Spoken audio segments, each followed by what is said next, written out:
Hello guys, നമ്മൾ ഇന്ന് സംസാരിക്കാൻ പോകുന്നത് ഈ റീസെന്റ് ആയിട്ടുള്ള ദിവസങ്ങളിൽ വളരെയധികം ചർച്ചയായിട്ടുള്ള അത്രത്തോളം ഇമ്പോർട്ടന്റ് ആയിട്ടുള്ള ഒരു വിഷയമാണ് അഖിൽമാരാരും സുഖപ്രസവവും. ഇന്നത്തെ ടോപ്പിക്കാണ് കേട്ടോ. നമ്മുടെ ഭാവി വിദ്യാഭ്യാസ മന്ത്രിയാകാൻ വേണ്ടി ആഗ്രഹിക്കുന്ന യാതൊരു രീതിയിലും വിദ്യാഭ്യാസം തൊട്ടു തീണ്ടാത്ത രീതിയിലുള്ള പ്രസ്താവനകളാക്കുന്ന, അല്ലെങ്കിൽ വിദ്യാഭ്യാസവും വിവരവും രണ്ടാണെന്ന് എപ്പോഴും തെളിയിച്ചുകൊണ്ടിരിക്കുന്ന നമ്മുടെ അണ്ണൻ. ഓക്കെ, സോ ഇത്തവണ എത്തിയിട്ടുള്ളത് എന്താ, സുഖപ്രസവം എന്ന് വെച്ചിട്ടുണ്ടെങ്കിൽ നമ്മുടെ സ്ത്രീകൾക്കൊക്കെ ഇങ്ങനെ പുട്ടുപോലെ ഇങ്ങനെ തള്ളി വിടാൻ പറ്റുന്ന ഒരു സാധനമാണ്. അല്ലെങ്കിൽ നമ്മൾ ഇപ്പോഴും ചെയ്യുന്ന നല്ല കാര്യം ഇതൊക്കെ ഫ്രോഡാണ്, അല്ലെങ്കിൽ ഇതിലൊന്നും ഒരു കാര്യമില്ല. സ്ത്രീകൾ വീട്ടിൽ നിന്ന് പ്രസവിക്കണം, സ്ത്രീകളെ പ്രസവിച്ചേ അടങ്ങത്തുള്ളൂ ഇവര്. ഒരു കാലത്ത് സ്ത്രീകൾ പ്രസവം എന്ന് പറയുന്നത് വളരെ കൂടുതൽ, പണ്ടൊക്കെ തമാശയായിട്ട് ചിലർ പറയുന്നത് കേൾക്കാം, ആ സ്ത്രീ അവള് പ്രസവിച്ചിട്ട് പോയിരുന്ന് ആ 2 കിലോ അരി ഇടിച്ച് അവിടെ വെച്ചിട്ടുണ്ടെന്ന്.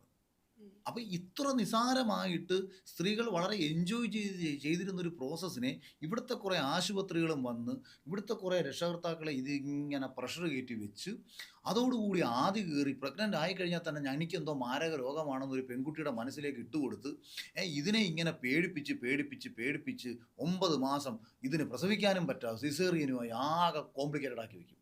നമ്മുടെ ആരോഗ്യരംഗം ഇത്രയും നാളം ചെയ്ത കാര്യങ്ങളൊന്നുമല്ല. ഇതൊക്കെ എന്ന് വെച്ചാൽ സ്ത്രീകളെ ചൂഷണം ചെയ്യാൻ വേണ്ടിയിട്ട് പ്രസവം എന്നുള്ള ഒരു പ്രൊസീജിയർ ഭയങ്കരമായിട്ട് ഭയപ്പെട്ടിട്ടാണ് സ്ത്രീകൾ ഇതിനെ കാണുന്നത് എന്നുള്ള രീതിയിലുള്ള ഒരു മെസ്സേജ് ആയിരുന്നു ഒരു നമ്മളെ സൊസൈറ്റി ഇങ്ങനെ പ്രോഗ്രസ് ആയിക്കൊണ്ടിരിക്കുമ്പോൾ ഇതുപോലെ വന്നിട്ട് സ്റ്റേറ്റ്മെന്റ്സ് പോയാൽ, എന്നിട്ട് കഴിഞ്ഞ ദിവസം ഫേസ്ബുക്കിൽ ഇതിനൊക്കെ ന്യായീകരിച്ചുകൊണ്ട് അയാളെ വിമർശിച്ച ആൾക്കാരൊക്കെ പൊട്ടന്മാരാണെന്നുള്ള രീതിയിലുള്ള വന്ന ഒരു സ്റ്റേറ്റ്മെന്റ്, ഒരു പോസ്റ്റ് വിട്ടുപോയി. അതിന് ഒരുപാട് ഊക്ക് കിട്ടി.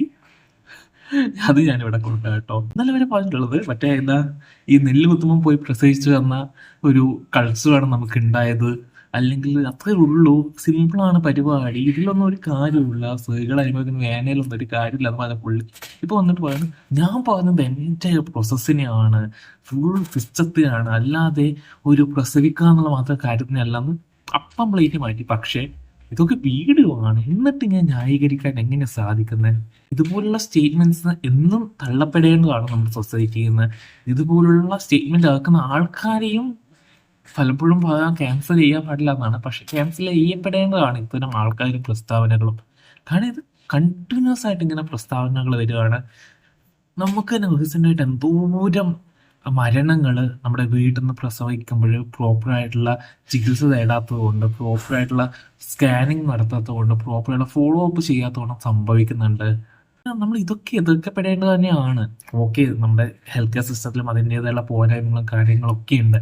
പക്ഷേ പണ്ടത്തെ വെച്ച്, അന്ന് നടന്നിട്ടുള്ള ശിശുമരണങ്ങളെ വെച്ച് ഇപ്പോഴത്തെ കാര്യം നോക്കുമ്പോൾ ഒരുപാട് ഫാർ ബെറ്റർ ആണ് നമ്മുടെ ഇന്നത്തെ സൊസൈറ്റി.